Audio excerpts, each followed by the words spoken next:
Our family were agricultural, so my grandma reared chickens to pay for the first bit of paddy field that they bought. So that's a story that is very strong narrative in our family. So they were very humble village community with a little bits of land and farms that they run.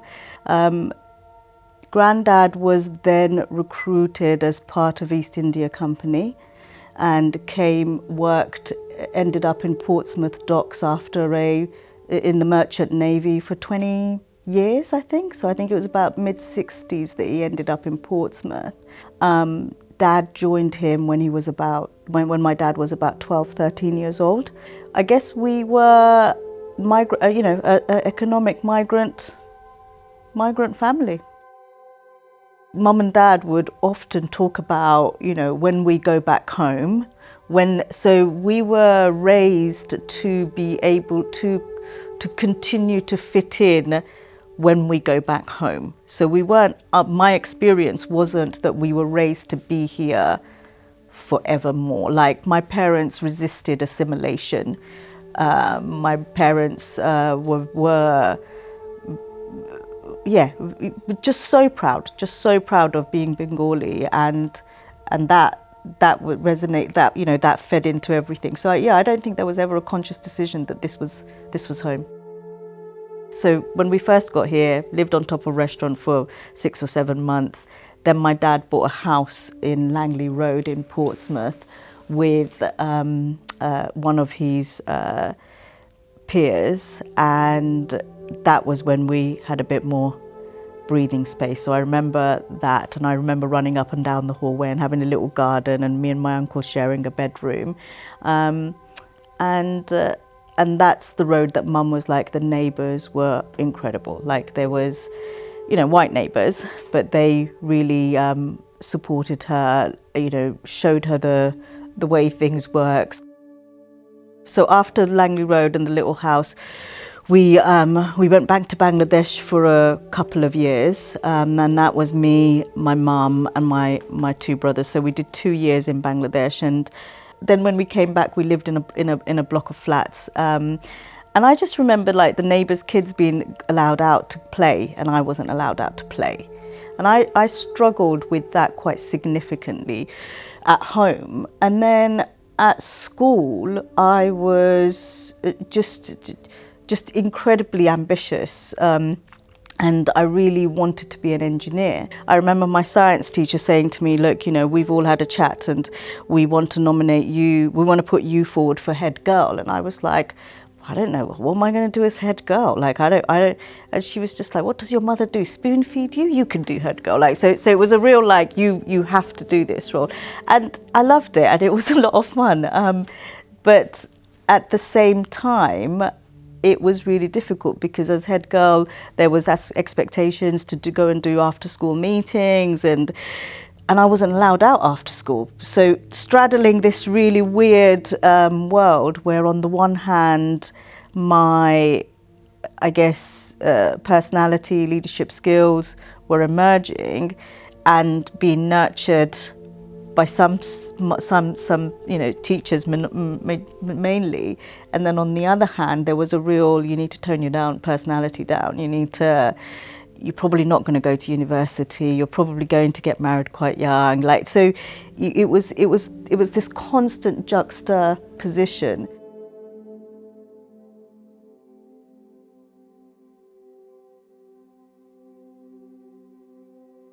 We moved into our house, so we moved out of the block of flats and we moved into a 3-bedroom house in, Tottenham Road. And on the first night that we were there, a brick was smashed in through the window. And I remember hearing this smash running down the hallway. So a brick came through our front room, and there was an elastic and around it with a piece of paper, and the paper said, "Go home, Packy." And And I remember thinking, wow, okay, so what do we do now? That's a lovely welcome. So I called the police, translated all the statements that the police took that night. And then they went off and had a word with a few of the neighbours, and everybody obviously denied everything. I didn't really think the police, I didn't get, even at 12, like I remember thinking the police aren't going to do anything.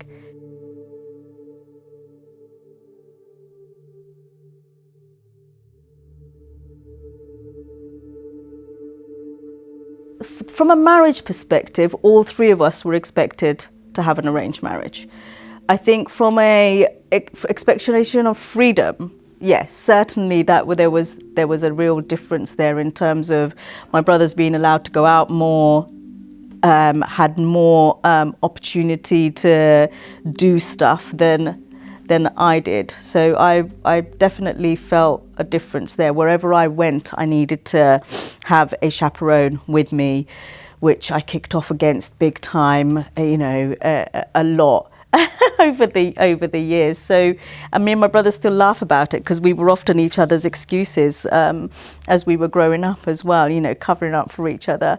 So there was a real fear of us and me as the eldest going off in a way that would harm the family reputation, and that would be to go and marry somebody that I wanted to, and particularly someone that might not be of the same ethnicity, background, faith. My early relationships were absolutely Bengali relationships, but to be honest with you, I didn't rebel against the marriage thing. I just knew that I didn't want to marry just anybody. What I rebelled against was my lack of opportunity to go to university and travel. So what I saw, the relationship that I had that then caused another spin-off in my life was in order to get away from home so that I could continue to study. I knew that I didn't know how to get my freedom and opportunity to become an engineer because my parents weren't going to let me go to university. So when I met a guy, I thought, well, actually, if I leave this situation with him, then surely I can go off and do whatever I wanted to do. Very naive. So I met a guy who was in London, and I think this was my second. I was useless as well at lying. I'm not very good at it. So I got caught both times, and actually each time the rules became stricter. So the first time I got caught, I think I was like 13 or 14. It was just silly. It was essentially a teenager. Hormones, there was nothing more to it than that. But it was really difficult for my parents. It was really difficult. It was outside of their frame of reference. They didn't know how to handle this. They saw it as a outcome of them not being good parents, whatever good meant, right? So that's how they saw it, as a blot on their parenting skills, that their daughter was choosing to step out of the cultural norms, i.e. have a boyfriend. So that was the first time, and then they become even stricter. So it's like, actually, now we're going to walk you to school, and which then became even more suffocating for me. So then, of course, having gone, okay, I'm just going to be in the straight and narrow, I didn't, because as they got stricter, I craved freedom even more. So the second relationship that I was in, I and I got found out, I think someone found a photo of us or something like that, I can't remember. And I just thought, oh my God, so now I'm 16, I've just finished school, and I just thought they're going to get me married. Like, that's what's going to happen now, because that's what happens to everybody that's 16 plus that's been caught. So I ran away from home with £10 in my pocket, £10.30 or something like that. Run away from home, a week later I was back home, and 2 weeks later I was in Bangladesh.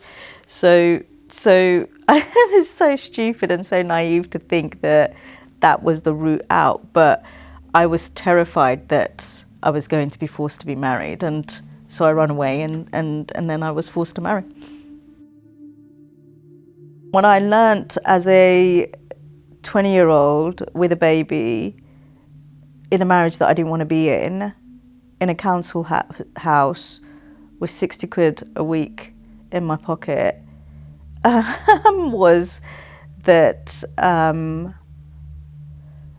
how much the odds are stacked up against you for recovery, particularly if talking therapy isn't culturally nuanced, which it wasn't.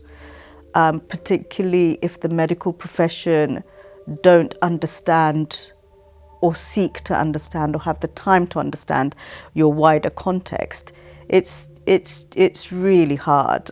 So I had an amazing health visitor who was Chinese ethnicity. So she immediately got this sort of thing that I was struggling with, and she had a different frame of reference. Anyway, so that was the brush, or the beginnings of mental health difficulties, and the recovery journey since has been pretty phenomenal. But what I learned in that journey was that we needed more mental health education, and we needed to normalize this thing called mental illness, because it was really common. I saw it everywhere, and yet we weren't able to get basic things like what is depression, what is psychosis, like under a common narrative. What I didn't realize when I was going through it was that was going to become my career. So, Mind Forward Alliance, we are a global organization.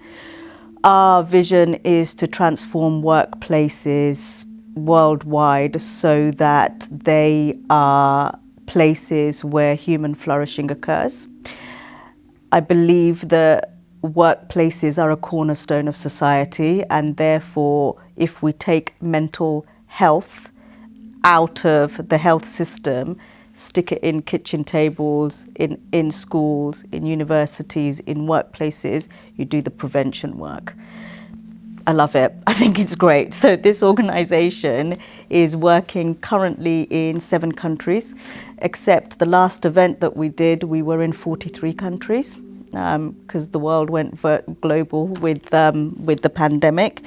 We had chief executives from companies like Microsoft, Northern Trust, HSBC, Magic Circle law firms talking about this issue. I've worked with the Bank of England's governor, the chair of the Financial Conduct Authority, with Theresa May's government. So leadership talking about mental health and changing the workplace culture for mental wellness, for human flourishing, is what we do. But that started because my route to recovery was my first line manager. So having got a diagnosis of postnatal depression, I medication wasn't working. It just wasn't working. Talking therapy, I tried, I think it was about 3 different people before I found someone that was right. So very soon after that, I got a job.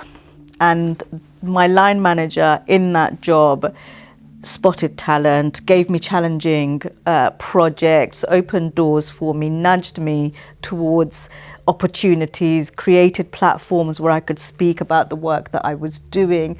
So essentially built up my confidence. But also financial health came with that. The first job, honestly, it was paying less than what I was on benefits, but actually it gave me meaning, it gave me purpose, it gave me routine, it gave me structure, it gave me an identity, and those were all the things that I needed to heal and recover. So I believe in workplace mental health and workplaces being a place where we can just cut through this whole agenda in a way, because I come from that, from a lived experience perspective.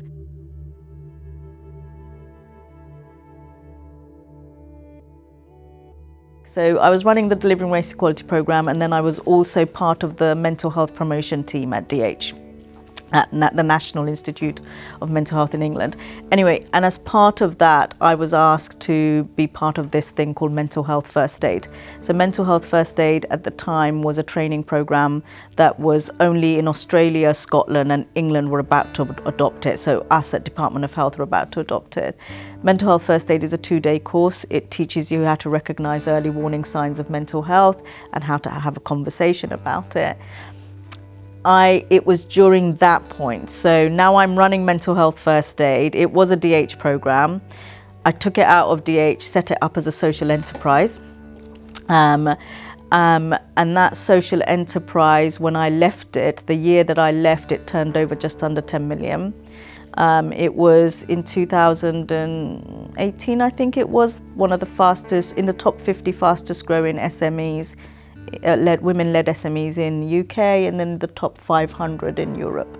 It coincided with the economic downturn, right? So you had the 2007-8 financial crash in the city, and so that then increased. We saw the number of male suicide in the City of London go up significantly. If you remember, every week there was something in the news about somebody jumping off very tragically in the buildings in the City of London. So suddenly there was alarm bells, and actually, to the credit of some of the leaders in the City of London, they were like, enough, we don't want to brush this thing under the carpet anymore. We want to do something about it. But nobody was up for doing it on their own, because people feel like it's really important to have a community around you to support you. So I was running Mental Health First Aid at the time. We'd already started delivering training into some of the big companies. Some of those leaders, well, 3 of them in particular actually, came and when we've been talking about this, one of them was a lawyer, one of them is an accountant, and another one came from the banking sector, and they were like, we really want to do something about this. And that's how the City Mental Health Alliance, which is now Mind Forward Alliance, was born. So right now we are in 7 countries. So we're in UK, Hong Kong, Australia, Singapore, New Zealand, Portugal, India.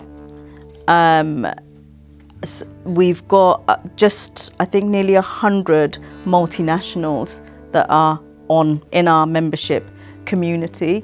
I think collectively we employ something like 4 or 5 million people. Collectively, we are in about 190 countries through. So in terms of reach and depth, we've got the start of a framework.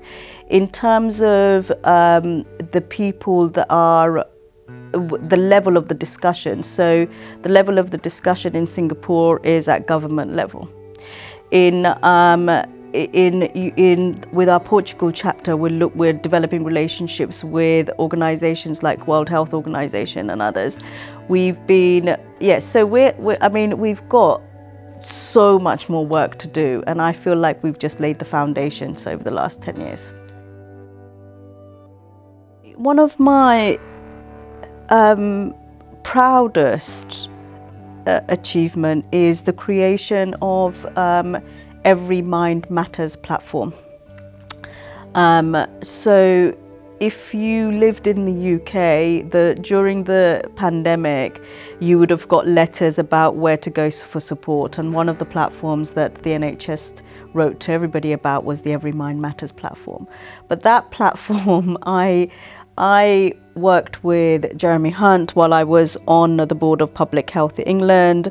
I pushed and negotiated, helped negotiate the budget for that. The amazing marketing and comms and media team at Public Health England got behind the strategy. I presented that strategy to Theresa May's cabinet, and that was one of the most terrifying things that I ever did. But when that got through, presented to Parliament on that day, I was named as one of England's mental health experts. And when I read that later, I was like, wow, like that happened today. But even just standing outside the cabinet office and watching the cabinet go into the room, and then Theresa May, our second female prime minister, walk down the hallway, like she was massive compared to me, like I'm 4'11". It was a real moment to think I'm going in. And then they did 2 rounds of banging on the table, which I didn't know what that was because my cultural framework is clapping, but apparently that was really good. Yeah, so that was, I would say, was one of my career highlights. If I tick off some of the elements of the work that I have begun and yet to finish, mental health first aid is UK's leading mental health training brand. It's a social enterprise, it's successful. Like that, it was, one of the fastest growing SMEs, women-led SMEs of its time. Like that, and it's a business model that is a social enterprise, right? So it was one of the first community interest companies in this country. So that's very cool. Every Mind Matters is very cool. I sat on the board of Public Health England. That's very cool. I've learned a lot from my peers. I'm supporting WHO with a special initiative for mental health in Bangladesh, where we're helping, where I'm supporting my colleagues and peers in Bangladesh to implement their 10-year mental health strategy. I've helped set up a mental health first aid in Bangladesh, in Uganda, and India. So, I feel like I've done loads of different things, but I don't feel like I've quite reached the impact that I need to, that we need to have. Sometimes people have said you've disrupted the system with mental health first aid. You've disrupted the system with city mental. I don't like that definition of me. I'm not a disruptor. I'm a convener, because that's what Bengalis do. We get people in a room. We have great food. We have a great laugh. We change minds and hearts in a lovely way.